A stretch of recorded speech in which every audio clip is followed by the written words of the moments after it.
You've been trained to believe that life only responds to pressure. Push harder, want it more, chase faster. And if you don't get what you want, the answer is always the same. Grind again. But I'm going to tell you something that feels almost illegal to say out loud. Forcing life is not strength. It's confession. Every time you force, you are leaking a message into the world. I don't have it. I'm not enough.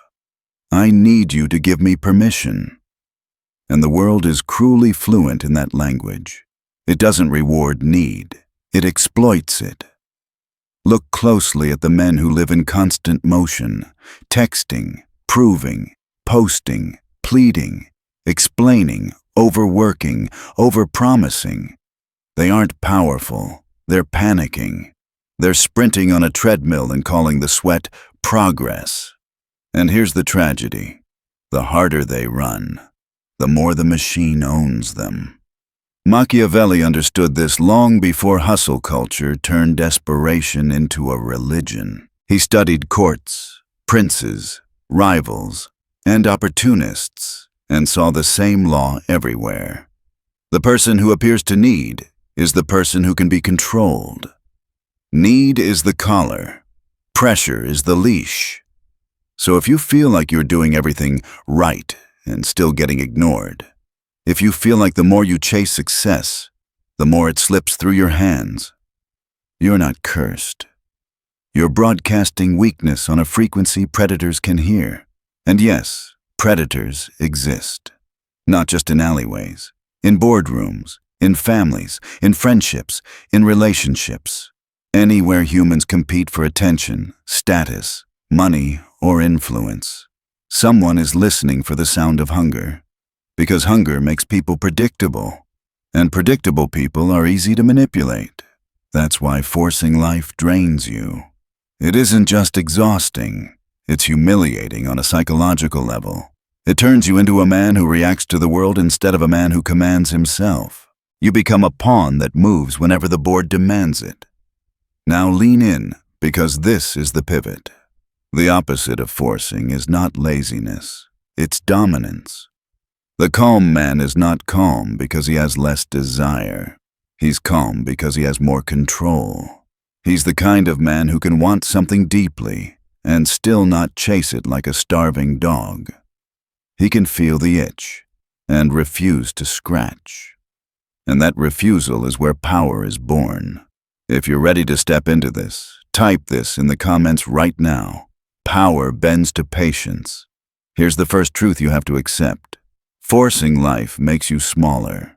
It shrinks your aura. It kills your mystique.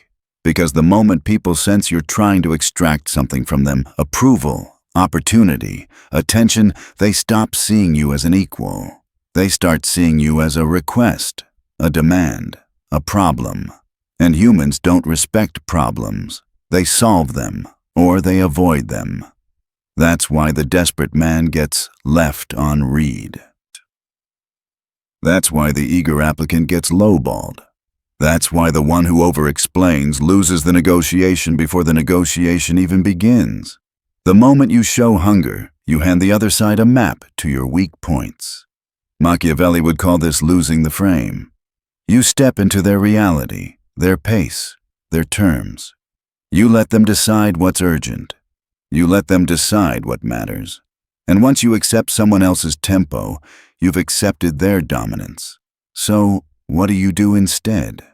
You become strategically still. Think of patience like a dagger inside a velvet sleeve. From the outside, it looks like nothing. Calm, almost indifferent. But inside, it's sharp, ready, controlled, waiting for the exact moment that turns a single move into a permanent advantage. Most people misunderstand patience because they confuse it with doing nothing.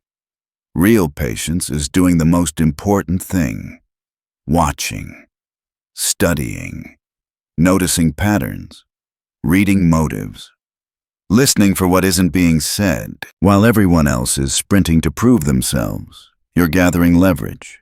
Because time is not neutral. Time is a weapon. The impatient bleed information. They reveal their cravings. They show their hand. They talk too much. They chase too soon. And every unnecessary movement is a confession. But the patient man, he creates silence like a room with no furniture. And in that emptiness, the other person starts talking just to hear something. They start offering. They start negotiating against themselves. They start showing you what they want, what they fear, and where they're weak. Nature has been teaching this forever. The lion doesn't chase every sound in the grass. He waits until the prey is close enough that the strike is inevitable. The river doesn't punch through stone. It carves, quietly, relentlessly. The storm doesn't ask permission to be noticed. It arrives, and the world adjusts. That's what you're building. Gravity. So here's your challenge for today, one simple act that will rewire you. The next time you feel the urge to force, to chase, to send the second message, to prove, to push stop. Don't replace it with more effort. Replace it with control. Hold still. Breathe. Let the moment hang. Because the man who can sit in tension without flinching is the man who stops being prey. And once you stop moving like prey, life starts moving differently around you. Once you stop forcing, something unsettling happens. The noise drops. And in that silence, you finally hear the truth most people are running from. They don't lack opportunity. They lack containment. They can't hold tension. They can't sit with uncertainty. They can't endure the discomfort of waiting without panicking and sabotaging themselves. This is where strategic patience begins, not as waiting for luck, but as weaponized restraint. Most people move too fast because speed makes them feel alive. Motion gives the illusion of control. If they're doing something, anything, they feel safe from the fear that maybe nothing is coming. But that fear is exactly what reveals them. It's why rushed decisions age poorly. It's why impulsive words destroy leverage. It's why men talk themselves out of power without realizing it. Patience, in the Machiavellian sense, is war disguised as calm. When you slow down, you force everyone else to speed up. When you pause, others fill the gap. When you don't react, they reveal. This is not passive. This is predatory positioning. Think of a chessboard. Beginners rush pieces forward, desperate to attack. Masters wait. They let the opponent overextend. They let impatience create mistakes. And then one move, everything collapses. This is why the patient man terrifies people. Not because he's aggressive, but because he's unreadable. They don't know what he wants. They don't know when he'll move. And uncertainty makes people unstable. Unstable people make errors. That's the first layer. The second layer is deeper. When you stop forcing life, you stop advertising your hunger. And hunger is the loudest weakness a human can display. It tells others exactly where to press. It tells them what you'll tolerate. It tells them how far they can go. Hunger says, I'll accept less. Patience says, I can walk away. And the ability to walk away is the most feared position in any interaction. Negotiations, relationships, careers, social dynamics. The one who can leave holds the knife. This is why Machiavelli warned rulers never to appear needy, even to allies. The moment people sense you depend on them, they begin planning how to extract from you. Respect dissolves. Loyalty decays. And what remains is transaction. So strategic patience is not about waiting for others to like you. It's about removing urgency from your presence, so no one can rush you into disadvantage. Look at nature again, not as poetry, but as instruction. The lion doesn't hunt all day. He conserves energy. He studies the herd. He waits for isolation, weakness, missteps. When the strike comes, it's not dramatic. It's final. The impatient animal starves. The patient predator eats. Your life works the same way. Opportunities don't reward the frantic. They reward the prepared. They move toward the man who doesn't need them immediately, because that man signals surplus. And surplus is power. Here's where most people get this wrong. They hear patience and think it means suppressing desire, killing ambition, becoming numb. No. Patience is not killing desire, it's taming it. It's wanting deeply without letting want control you. That distinction changes everything. When desire controls you, you chase. When you control desire, you attract. Because attraction is always directional. It flows toward stability, toward certainty, toward the thing that doesn't need to move to be felt. This is psychological gravity, and gravity doesn't announce itself. It simply pulls. When you stop forcing, people feel it. They may not consciously understand why, but something in them reacts. Your silence grows heavier. Your presence takes up more space. Your words, fewer but sharper, land harder. This is why calm confidence unsettles insecure people. It exposes their internal chaos. It reminds them of the discipline they lack. And instead of rising to meet it, they either try to provoke you or submit to you. Both reactions are power. But there's a cost to this path, and you need to hear it clearly. Strategic patience demands emotional control. It requires you to sit in discomfort without relief, to resist the dopamine of immediate response, to let moments stretch without scratching the itch to act. Most men fail here. They break silence too early. They move too soon. They explain when they should observe. They rush closure because uncertainty feels unbearable, and the moment they break, the spell collapses. So, you must train this like a muscle. Start small. Delay your responses not as a tactic, but as discipline. Pause before reacting, not to manipulate, but to choose. Hold eye contact without filling space with words. Let others speak first and speak more. You'll notice something interesting. People start leaning in. They try harder. They offer more. They reveal more. Not because you asked, but because your restraint created a vacuum they can't resist filling. That's the hidden advantage of patience. It turns time into leverage and silence into pressure. So write this in the comments now and mean it. Patience is my weapon. Timing is my power. Because once you master this, you stop fighting the world head-on. You stop burning energy proving yourself. You stop sprinting toward doors that only open for those who aren't desperate to get through them. And something shifts. You don't feel smaller in stillness anymore. You feel dangerous. And that's when life starts behaving differently around you. Once patience hardens inside you, the world begins to reorganize itself around your presence. Not because you demanded it, not because you announced it, but because power, real power, does not chase. It pulls.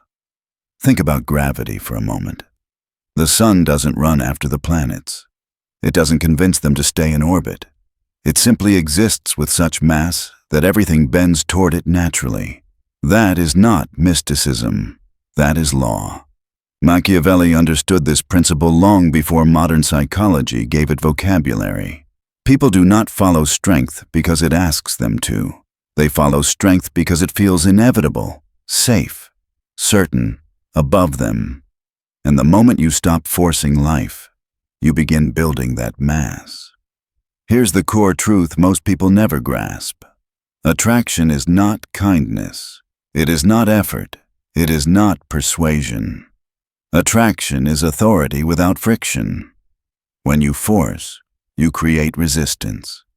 When you pull, Resistance dissolves. This is why the man who begs for attention is ignored, while the man who withholds it becomes magnetic. The human mind is wired to chase what feels scarce and submit to what feels immovable. Scarcity is not about absence. It's about self-containment. The man who can take or leave anything, approval, opportunity, relationships, radiates superiority without saying a word. And superiority, whether people admit it or not, is deeply attractive. This is the psychology behind why indifference works. But indifference is misunderstood. It is not apathy. It is not bitterness. It is not emotional numbness. Indifference is control of display. You still feel. You still calculate. You still desire. But you don't leak it. You don't broadcast it. You don't let the world see what moves you. Machiavelli called this mastery of appearances. To rule perception is to rule behavior, because people don't react to what you are, they react to what they believe you are. And nothing unsettles people more than not knowing. When you are unreadable, others project onto you. They imagine depth, power, danger, confidence, often far more than what actually exists. Your silence becomes a mirror for their fears and fantasies. This is where attraction turns dark, because the less you reveal, the more others invest. They try to decode you. They lean forward. They chase clarity. And in chasing clarity, they give up leverage. That is the mask of indifference. A weapon forged not in cruelty, but in restraint. Look at how the weak behave. They over-explain. They justify. They react instantly. Their face betrays every emotion. Their voice rises when challenged. They are open books, and open books get edited by others. The powerful man is different. When insulted, he does not rush to defend. When praised, he does not glow. When tested, he does not flinch. He remains still. And that stillness sends a message louder than aggression ever could. You do not control me. Every reaction you give away is a thread someone can pull. Every emotion you expose is a handle. Indifference removes the handles. This is why silence begins to matter more than words. Silence is not emptiness. Silence is pressure. When you stop filling space with noise, others feel compelled to fill it themselves. They talk, they justify, they reveal motivations you never asked for, and suddenly, you know more than they intended to give. In negotiation, the first person to speak after an offer usually loses. In conflict, the first person to react emotionally usually exposes weakness. In relationships, the one who needs clarity first usually has less power. Silence flips all of this. It puts you above the exchange instead of inside it. Machiavelli warned that men despise those who show need, but they respect and fear those who withhold. Silence is withholding in its purest form. When you don't explain yourself, people assume you don't need to. When you don't beg, they assume you have options. When you don't chase, they assume you are being chased elsewhere. And assumptions shape reality. This is the transition from patience to presence. Patience teaches you when not to move. Presence teaches you how to stand when you don't. Your body language slows. Your words compress. Your energy settles. You stop entering rooms seeking validation and start entering them carrying weight. People feel it before they understand it. Conversations shift. Eyes linger longer. Respect appears where none existed before. Not because you changed your status, but because you changed your frame. And frame is everything. The one who sets the emotional temperature controls the interaction. If others are anxious and you are calm, they adjust to you. If others rush and you wait, they follow your pace. If others demand and you remain indifferent, their demands weaken. This is how power bends the world without force. So here is the discipline you must adopt. When you feel provoked, pause. When you feel rushed, slow down. When you feel tempted to explain, say less. Not to manipulate, but to maintain sovereignty over yourself. Because the moment you lose control of your reactions, you hand control to someone else. Write this in the comments and let it settle into you. Indifference is my shield. Power is my presence.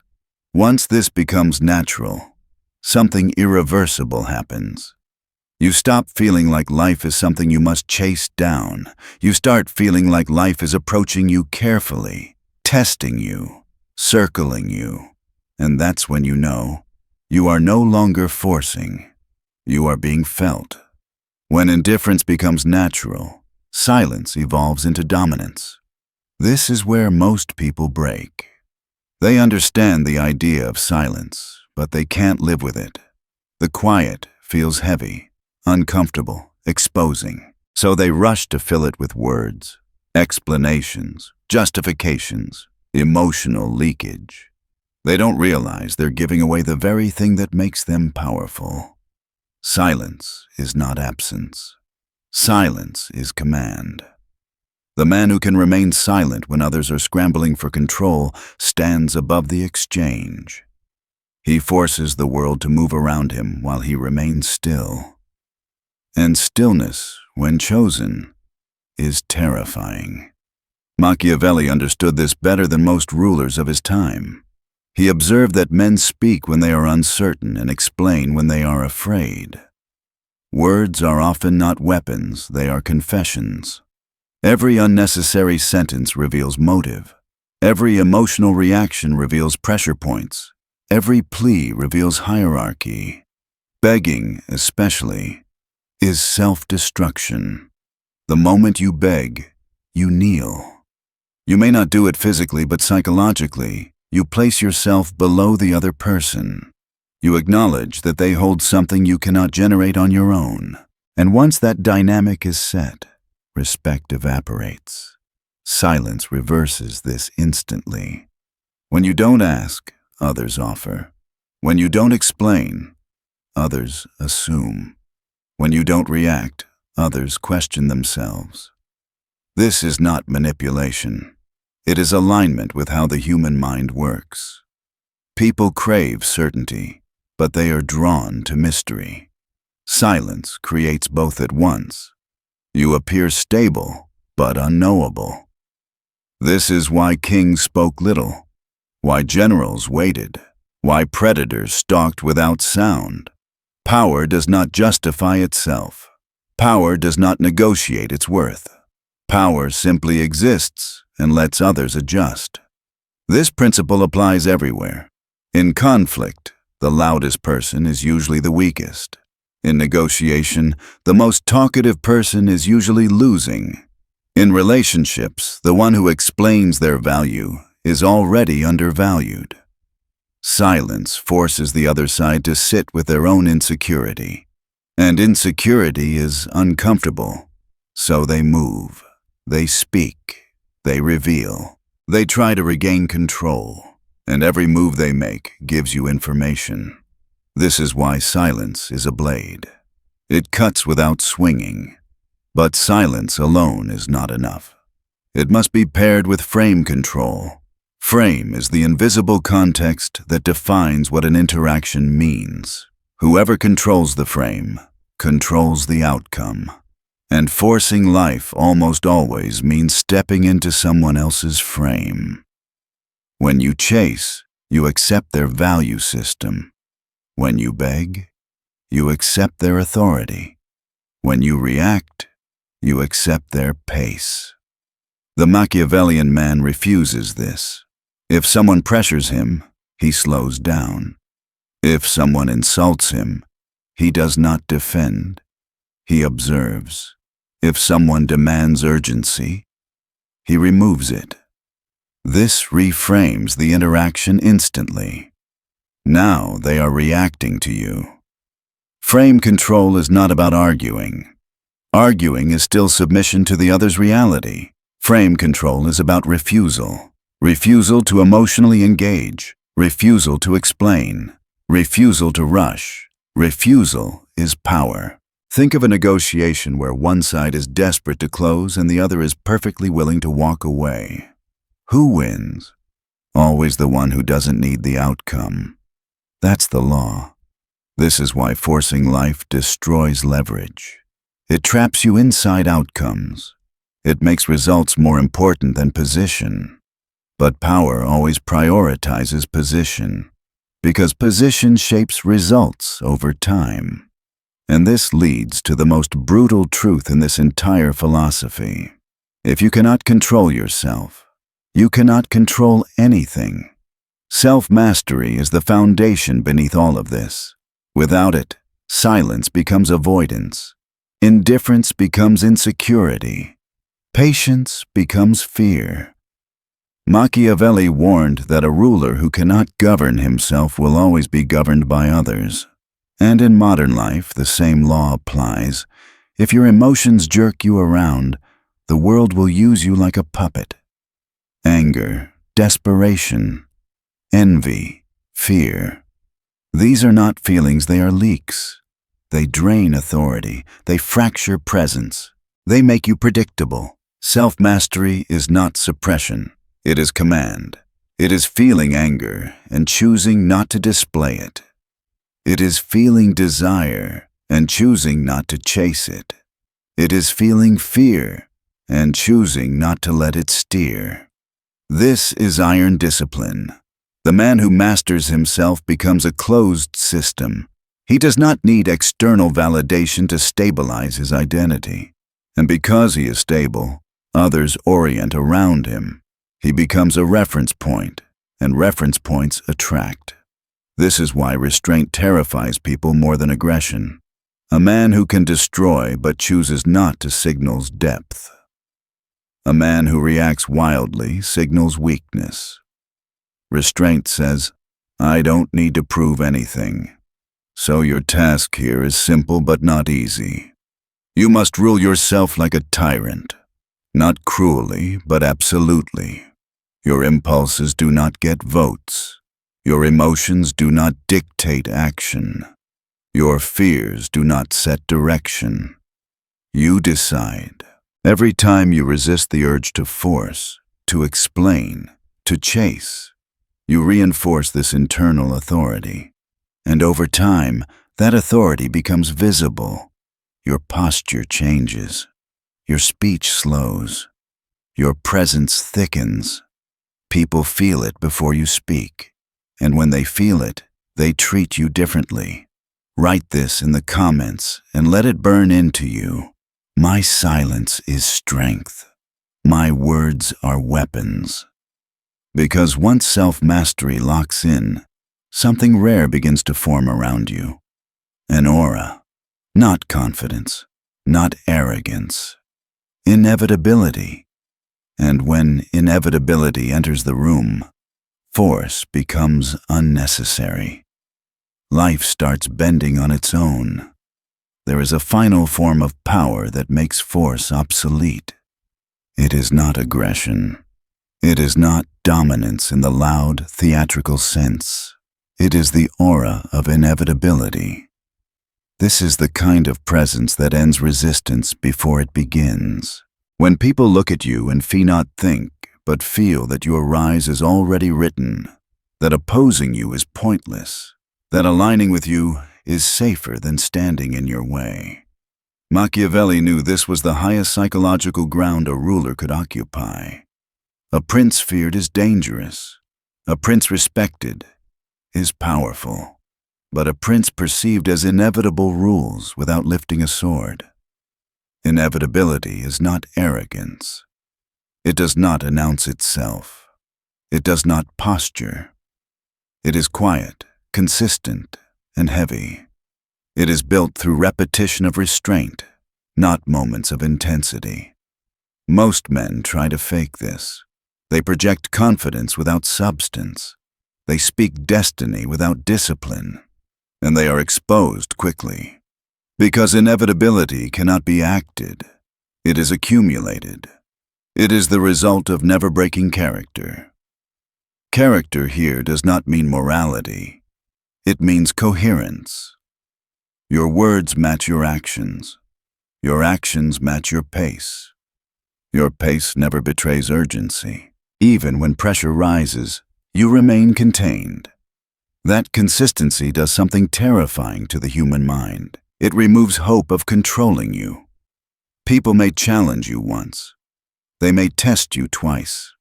But when every test meets the same calm, the same silence, the same refusal to bend, they stop testing. Resistance feels futile. And when resistance dies, alignment begins. This is why forcing life shatters inevitability. The moment you chase, you reveal doubt. The moment you beg, you reveal lack.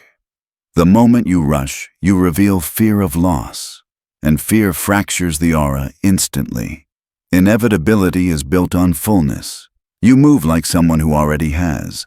You speak like someone who already knows. You wait like someone who cannot be denied by time. This quiet certainty spreads. Others begin to believe before anything has happened.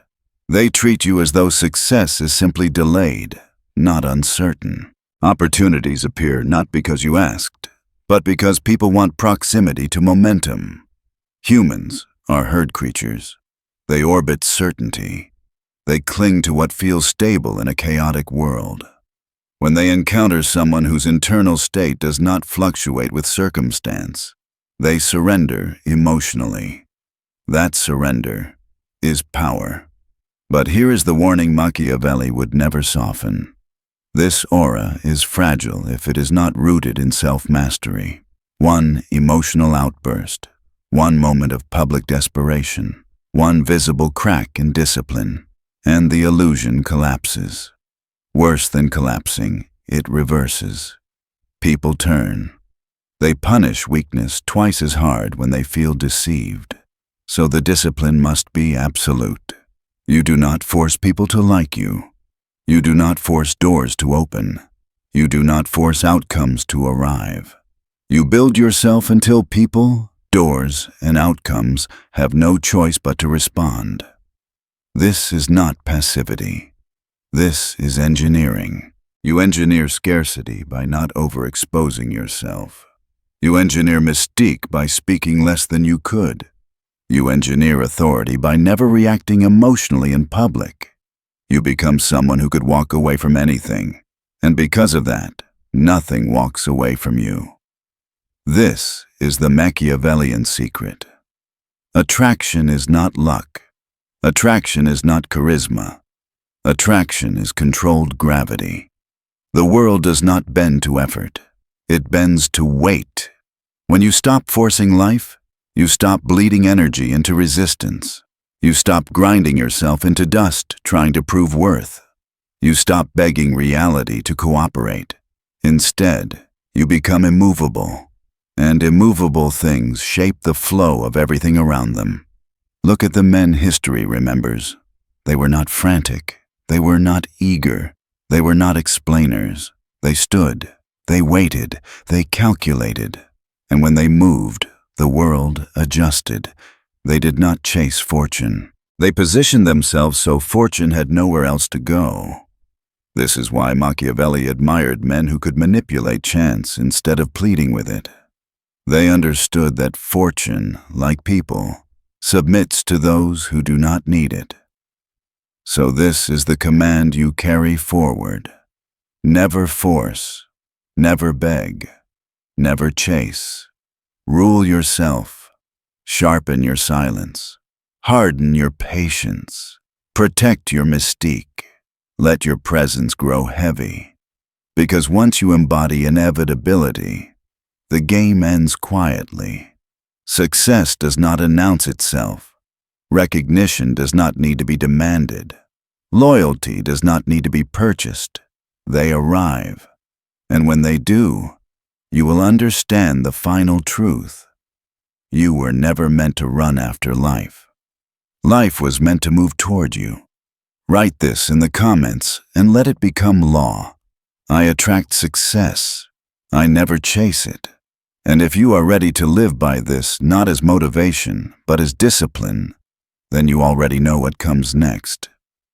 This is not inspiration.